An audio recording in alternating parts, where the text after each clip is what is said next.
नमस्कार, जनता टीवी देख रहे हैं आप और मैं हूं आपके साथ जागृति खंतवाल। बुलेटिन का आगाज करेंगे बड़ी खबर के साथ। ताबड़तोड़ प्रचार में जुटे केंद्रीय गृह मंत्री अमित शाह। ये बड़ी खबर, बड़ी जानकारी। लखीमपुर खीरी, हरदोई और कन्नौज के दौरे पर रहेंगे आज अमित शाह। कई चुनावी जनसभा को करेंगे संबोधित।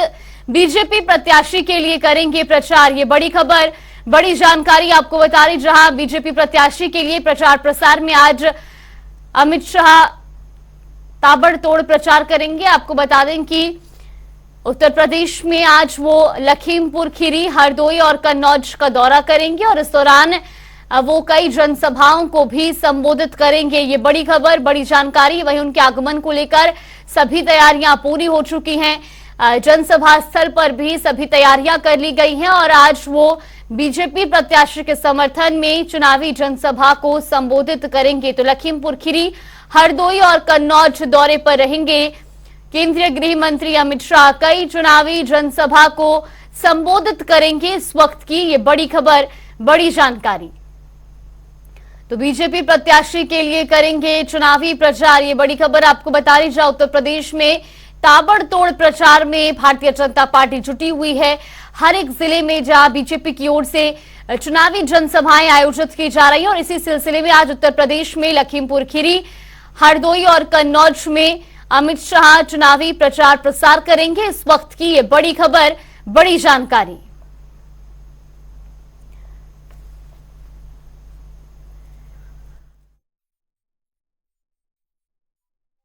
खीरी, हरदोई और कन्नौज दौरे पर रहेंगे केंद्रीय गृह मंत्री अमित शाह। इस वक्त की बड़ी खबर आपको बता रही, जहां उत्तर प्रदेश में लोकसभा चुनाव 7 चरणों में संपन्न होने हैं और ऐसे में लगातार बीजेपी की ओर से चुनाव प्रचार प्रसार भी तेज कर दिया गया है। इसी सिलसिले में आज केंद्रीय गृह मंत्री अमित शाह भी लखीमपुर खीरी, कन्नौज और हरदोई दौरे पर रहेंगे और चुनावी जनसभा को संबोधित करेंगे। साथ ही बीजेपी प्रत्याशी के समर्थन में वोट की अपील करेंगे। तो वहीं उनके आगमन को लेकर की सभी तैयारियां पूरी कर ली गई हैं।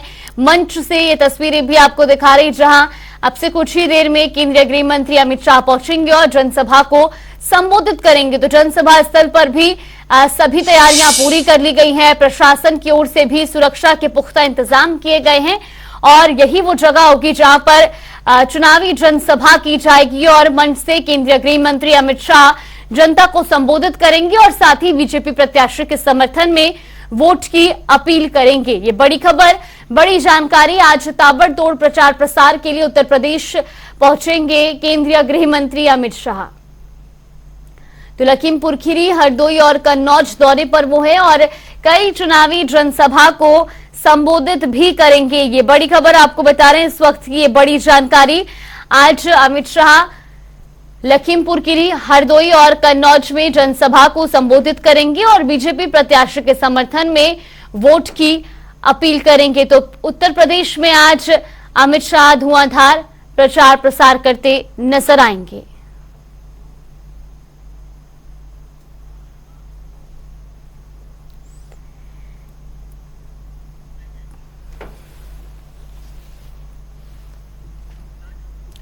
तो वही लखीमपुर खीरी से हमारे सहयोगी राजेश शुक्ला हमारे साथ जुड़े। राजेश, सबसे पहले आप तो जानना चाहेंगे, आज केंद्रीय गृह मंत्री अमित शाह लखीमपुर खीरी में भी चुनावी जनसभा को संबोधित करेंगे।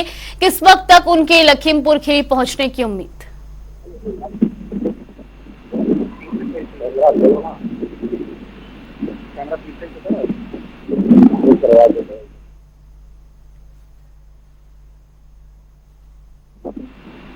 राजेश, आप तक मेरी आवाज पहुंच रही है? चलिए ठीक है, एक बार फिर से राजेश से संपर्क करने की कोशिश करेंगे, लेकिन फिलहाल लगातार ये बड़ी खबर आपको बता रहे, जहां आज एक तरफ जहां आज केंद्रीय गृह मंत्री अमित शाह उत्तर प्रदेश में ताबड़तोड़ प्रचार प्रसार करेंगे, तो वही रुक करेंगे अगली बड़ी खबर की ओर। बड़ी खबर, बड़ी जानकारी आपको बता दें, इस वक्त की ये बड़ी खबर, मुख्यमंत्री योगी आज करेंगे तूफानी चुनाव प्रचार। आज 3 जिलों के दौरे पर रहेंगे सूबे के मुख्यमंत्री योगी आदित्यनाथ। कानपुर, एटा और शाहजहांपुर में चुनावी जनसभा को संबोधित करेंगे। तो बीजेपी प्रत्याशी के लिए प्रचार प्रसार करेंगे मुख्यमंत्री योगी आदित्यनाथ। ये बड़ी खबर, बड़ी जानकारी। आज 3 जिलों के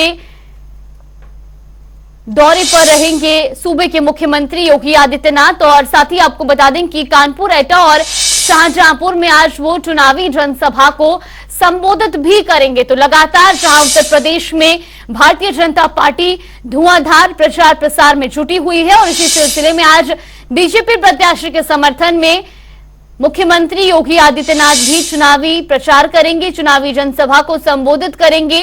कानपुर, एटा और शाहजहांपुर में जनसभा को संबोधित करेंगे मुख्यमंत्री योगी आदित्यनाथ। इस वक्त की ये बड़ी खबर, बड़ी जानकारी।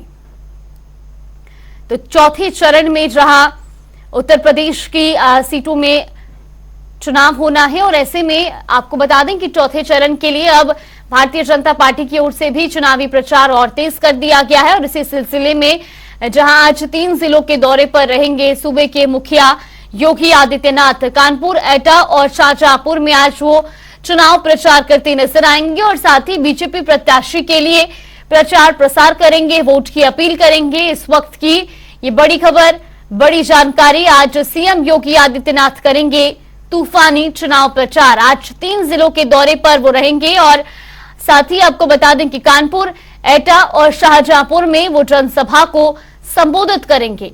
तो इस वक्त की ये बड़ी खबर, बड़ी जानकारी। तो कानपुर, एटा और शाहजहांपुर में आज मुख्यमंत्री योगी आदित्यनाथ पहुंचेंगे और भारतीय जनता पार्टी के प्रत्याशी के समर्थन में चुनावी प्रचार प्रसार भी करेंगे। साथ ही आपको बता दें कि इन अलग अलग जिलों में जहां आज उनके आगमन को लेकर के सभी तैयारियां पूरी कर ली गई है, जनसभा स्थल पर भी सुरक्षा के पुख्ता इंतजाम किए गए हैं और अब से कुछ ही देर में उनका ये ताबड़तोड़ चुनावी प्रचार प्रसार शुरू होगा। तो कानपुर, एटा और शाहजहांपुर में आज चुनावी प्रचार प्रसार करेंगे मुख्यमंत्री योगी आदित्यनाथ। बीजेपी प्रत्याशी के समर्थन में वोट की अपील करेंगे और साथ ही आपको बता दें कि उनके साथ इस दौरान बीजेपी के कई दिग्गज भी मौजूद रहेंगे। तो वहीं इसी खबर पर ज्यादा जानकारी के साथ हमारे सहयोगी आशीष कुमार हमारे साथ जुड़ गए। आशीष, सबसे पहले आपसे जानना चाहेंगे, आज मुख्यमंत्री योगी आदित्यनाथ ताबड़तोड़ चुनाव प्रचार करेंगे और कानपुर में भी उनका आगमन होना है, फिलहाल क्या कुछ जानकारी? देखिए मैं बताना आपसे कि आज कानपुर के घाटापुर पतारा गांव पड़ता है, वहां पर जो है आज मुख्यमंत्री जी की जो सभा है, जो कि वहां के कितने वोटर हैं उनको जो है वो अपना जो है बीजेपी पर वोट डालने के लिए उनसे जो है वोट मांग रहे हैं और उनका एक मेन टारगेट है जो कि एससी और मुस्लिम वोट है, उनके लिए जो है वो अधिक से अधिक उन पर जो है प्रेशर बनाएंगे कि वो सारे वोट बीजेपी के लिए ही आए। ये बिल्कुल, ये भी जानना चाहेंगे आशीष, क्योंकि आज सूबे के मुख्यमंत्री प्रचार प्रसार के लिए कानपुर पहुंच रहे हैं और ऐसे में कानपुर की जनता में किस तरीके का उत्साह है? देखिए, जिस तरीके से आज 12:15 बजे मुख्यमंत्री कानपुर के एयरपोर्ट पे कानपुर के एयरपोर्ट को आएंगे और वहां से निजी वाहन घाटापुर जाएंगे, वहां करीब पौन घंटे की जो है वो जनसभा करेंगे। यहाँ के जो बीजेपी प्रत्याशी हैं भोले सिंह, उनके लिए जो उनके समर्थन में वो आज यहाँ जनसभा करेंगे और उन्हीं के लिए जो वोट भी मांगेंगे। लेकिन किसी तरीके से देखा जाए कि बीजेपी मुख्यमंत्री जी जैसे कानपुर में आ रहे हैं तो आज यहाँ पर जो है लाखों की संख्या में भीड़ एकत्रित होगी उनको देखने के लिए, उनके भाषण सुनने के लिए काफी जनता उनके समर्थन में खड़ी होगी। बिल्कुल, बहुत बहुत धन्यवाद आशीष आपका हमारे साथ जुड़ने के लिए, तमाम जानकारी हम तक पहुंचाने के लिए। बड़ी खबर आपको बता रही, जहां आज कानपुर, एटा और शाहजहांपुर दौरे पर रहेंगे सूबे के मुख्यमंत्री योगी आदित्यनाथ। चौथे चरण के लिए बीजेपी प्रत्याशी के समर्थन में आज वो चुनावी जनसभा को संबोधित करेंगे। तो सीएम योगी का आज ताबड़तोड़ प्रचार प्रसार देखने को मिलेगा। चौथे चरण की वो हुंकार भरते नजर आएंगे और इस दौरान वो 3 जिलों के दौरे पर रहेंगे और चुनावी जनसभा को संबोधित भी करेंगे। साथ ही बीजेपी प्रत्याशी के समर्थन में प्रचार प्रसार करेंगे और वोट की अपील करेंगे। लगातार बीजेपी की ओर से उत्तर प्रदेश में ताबड़तोड़ प्रचार प्रसार का दौर जारी है, क्योंकि उत्तर प्रदेश में 7 चरणों में चुनाव संपन्न होने हैं। और रुक करेंगे बड़ी खबर का। बड़ी खबर आपको बता दें, बीएसपी सुप्रीमो मायावती की बड़ी कार्रवाई। इस वक्त की ये बड़ी खबर, आकाश आनंद को सभी पदों से हटाया गया है। दरअसल नेशनल कोऑर्डिनेटर पद से आकाश आनंद को हटा दिया गया है। उत्तराधिकारी की जिम्मेदारी वापस ली है। मायावती ने आकाश आनंद को अपरिपक्व बताया है और साथ ही आपको बता दें कि आकाश आनंद की सभी रैलियां भी रद्द की हैं इस वक्त की। ये बड़ी खबर, बड़ी जानकारी आपको बता रही, जहां मायावती ने आकाश आनंद को सभी पदों से हटाया है इस वक्त की ये बड़ी खबर। बीएसपी सुप्रीमो मायावती की ये बड़ी कार्रवाई देखने को मिली है। आकाश आनंद को सभी पदों से हटाया गया है और साथ ही आपको बता दें कि नेशनल कोऑर्डिनेटर के पद से आकाश आनंद हटाए गए हैं। इसके अलावा उत्तराधिकारी की जिम्मेदारी भी उन्होंने वापस ली है।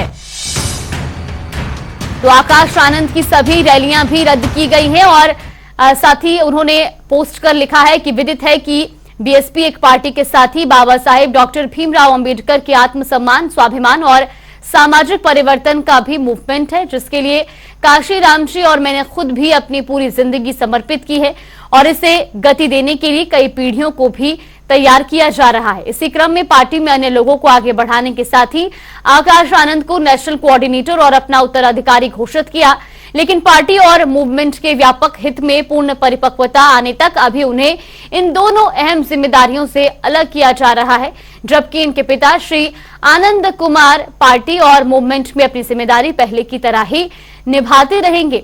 साथ ही बीएसपी का नेतृत्व पार्टी और मूवमेंट के हित में एवं बाबा साहेब डॉक्टर अंबेडकर के कारवा में। तो वहीं इस खबर पर ज्यादा जानकारी के साथ हमारे सहयोगी तौकीर किदवई हमारे साथ जुड़ गए। तौकीर, अब एक बड़ा फैसला मायावती की ओर से लिया गया है, आकाश आनंद को सभी पदों से हटाया है, फिलहाल क्या कुछ जानकारी? देखिए, अभी लोकसभा चुनाव को जब ऐलान किया गया था उसी दौरान ही बसपा सुप्रीमो मायावती ने अपने भतीजे आकाश आनंद को सभी जिम्मेदारियां सौंपी थी और नेशनल कोऑर्डिनेटर का पद दिया था। चौंकाने वाला ये फैसला था मायावती का, क्योंकि आकाश आनंद अभी बहुत ज्यादा मैच्योर पॉलिटिक्स में नहीं थे, लेकिन इसके बावजूद उनको बड़ी जिम्मेदारी दी गई, नेशनल कोऑर्डिनेटर बनाया गया और उन्होंने अपना उत्तराधिकारी भी घोषित किया था। उसके बाद से आकाश आनंद काफी रैलियों में सक्रिय नजर आ रहे थे, जगह जगह वो रैलियां कर रहे थे और भाषण दे रहे थे। खास बात यह कि उनके भाषण ज्यादातर आक्रामक जो थे वो भारतीय जनता पार्टी के ऊपर थे।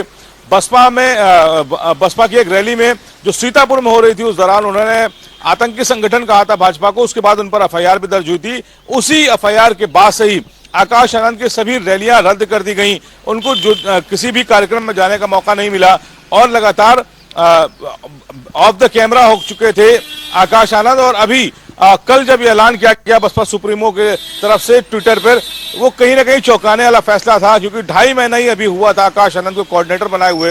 उसके बाद से राजनीति में लगातार सक्रिय थे। सबसे बड़ी बात है तो यूथ आइकन बन रहे थे अपने भाषणों की वजह से, अपने जो जिस तरह से ये भाषा शैली का इस्तेमाल कर रहे थे, वो कहीं ना कहीं जो यूथ है उसमें जरूर ये इन्होंने एक मजबूत पकड़ बनाई थी 2-2.5 महीने में। लेकिन ऐसा क्या हुआ कि आकाश आनंद को पद से हटाना पड़ा, यहां तक कि उनके भाषणों पर भी रोक लगा दी गई। सबसे बड़ा मुद्दा यह है कि पद से हटाना, चलिए वो अपरिपक्व के तौर पर कहा गया बसपा सुप्रीमो की तरफ से, लेकिन जिस तरह से रैलियों में उनको रोका गया, बसपा के जो कार्यक्रम है उसमें रोका गया, ये एक बड़ा सवाल जरूर खड़ा हुआ है। क्योंकि आकाश आनंद जो यूथ में अगर कहीं जा रहे थे तो उनके पीछे एक भारी हुजूम भी देखने को मिल रहा था। अब क्योंकि वो पर्दे के पीछे कर दिए गए हैं, अब बसपा सुप्रीमो अब अकेले ही मैदान में नजर आएंगी, क्योंकि आकाश आनंद और बसपा सुप्रीमो मायावती, इन दोनों की ही रैलियां अलग अलग जिलों में, अलग अलग प्रदेशों में देखने को मिल रही थी। लगातार सक्रिय भूमिका में आकाश आनंद भी थे और बसपा सुप्रीमो मायावती भी थी, जो लगातार किसी न किसी जिले में, किसी न किसी रैली में नजर आ रहे थे और जहां तक दलितों के मुद्दे हैं उस पर वो सक्रिय भूमिका में नजर आ रहे थे और बढ़ चढ़ कर इसमें जो है भारतीय जनता पार्टी को घेर भी रहे थे। फिलहाल अब आकाश आनंद साइड में किए गए हैं, ये कब तक के लिए रहेगा ये सवाल जरूर खड़ा रहेगा, लेकिन 2024 के चुनाव में आकाश आनंद की भूमिका एक बड़ी हो चुकी थी। बिल्कुल, और तौकीर कहीं ना कहीं उनकी नाराजगी भी इस कार्रवाई के बाद जाहिर होती हुई नजर आ रही है, क्योंकि उनके सारे रैलियों को रद्द कर दिया गया है। तो क्या इसके पीछे ये भी एक बड़ी वजह मानी जाए कि जिस तरीके से वो भाषण दे रहे थे वो कहीं ना कहीं पार्टी को नुकसान भी पहुंचा सकते थे, इसीलिए कार्रवाई अमल में लाई गई हो?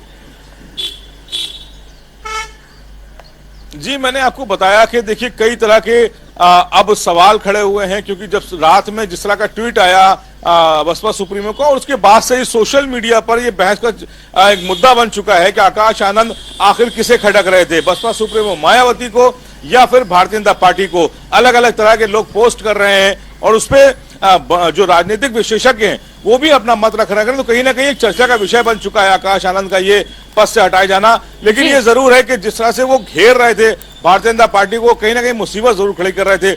बसपा सुप्रीमो मायावती बहुत सदा हुआ बयान देती हैं, चाहे वो समाजवादी पार्टी के लिए हो, चाहे वो भारतीय जनता पार्टी के लिए हो, लेकिन आकाश आनंद मुखर होकर भारतीय जनता पार्टी के खिलाफ भाषण दे रहे थे। और कहीं ना कहीं मैंने आपको बताया कि दलितों के मुद्दों पर वो मुखर होकर बोल रहे थे और भारतीय जनता पार्टी को लगातार घेरने की कोशिश कर रहे थे, उन पर सवाल खड़े कर रहे थे, चाहे वो योजनाएं हो, चाहे वो कुछ घटनाएं हो, उसको लेकर वो सवाल खड़े करते थे। फिलहाल आकाश आनंद का इस्तीफा जरूर एक चर्चा का विषय बना हुआ है। अब देखना यह है कि इसका फायदा हो या नुकसान, ये 4 जून को पता चलेगा। बिल्कुल, बहुत बहुत धन्यवाद तौकीर आपका हमारे साथ जुड़ने के लिए। तमाम जानकारी हम तक पहुंचाने के लिए रुक करेंगे अगली बड़ी खबर का। रायबरेली के रण में प्रियंका का प्रचार, आज से प्रियंका संभालेंगी कमान, ये बड़ी खबर आपको बता रही, जहां आज वो 9 नुक्कड़ सभाएं करेंगी और सुबह 11 बजे से शाम 7 बजे तक ये नुक्कड़ सभाएं आयोजित की जाएंगी। ये बड़ी खबर, बड़ी जानकारी आपको बता रही, जहां अब उत्तर प्रदेश के रण में प्रियंका गांधी भी अब लगातार जो है प्रचार प्रसार करती हुई नजर आएंगी और इसी सिलसिले में आज वो 9 नुक्कड़ सभाएं भी करेंगी, अपने भाई राहुल गांधी के लिए वोट की अपील करेंगी।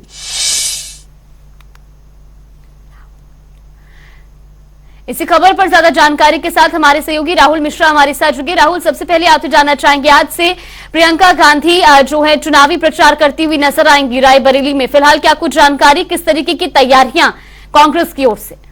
जैसा कि देखा जाए, प्रियंका गांधी 11 बजे से अपनी नुक्कड़ सभाओं का आयोजन कर रही हैं। 11 बजे से वो लगातार शाम 7 बजे तक नुक्कड़ सभाएं करेंगी और अगर वहीं बात की जाए तो 1 दर्जन से अधिक नुक्कड़ सभाओं में प्रियंका वाड्रा गांधी शामिल होंगी और लोगों से चुनाव को लेकर के चर्चा करेंगी।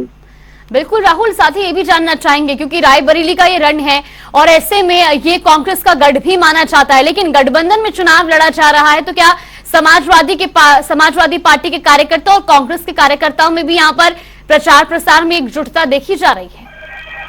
जैसा कि देखा जा रहा है कि इंडिया गठबंधन होने की वजह से चाहे वो समाजवादी पार्टी के कार्यकर्ता हो, चाहे आम आदमी पार्टी के, सभी लोग मिलजुल के हर उसमें बढ़ चढ़ के हिस्सेदारी कर रहे हैं। और वहीं अगर बात की जाए तो आज प्रियंका गांधी 11 बजे फुलवाता से अपनी जनसभा का कार्यक्रम शुरू करेंगी और आखिरी कार्यक्रम उनका सुदौली में है, जो कि करीब 1 दर्जन कार्यक्रमों के बाद है। बिल्कुल, बहुत बहुत धन्यवाद आपका हमारे साथ जुड़ने के लिए और तमाम जानकारी हम तक पहुंचाने के लिए। ये बड़ी खबर आपको बता रही, जहां आज राहुल गांधी के लिए वोट की अपील और प्रचार प्रसार करती प्रियंका गांधी नजर आएंगी। सुबह 11 बजे से शाम 7 बजे तक वो 9 नुक्कड़ सभाएं करेंगी।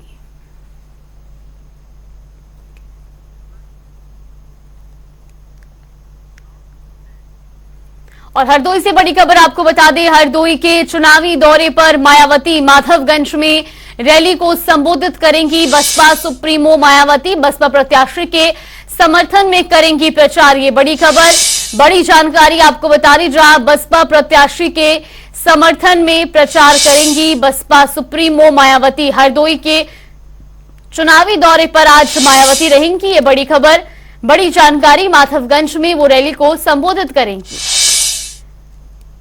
तो ये बड़ी जानकारी आपको बता रही, जहां बसपा प्रत्याशी के समर्थन में आज मायावती हरदोई में चुनावी जनसभा करेंगी और साथ ही आपको बता दें कि बसपा प्रत्याशी के समर्थन में वो वोट की अपील भी करेंगी। माधवगंज में रैली को संबोधित करेंगी बसपा सुप्रीमो मायावती।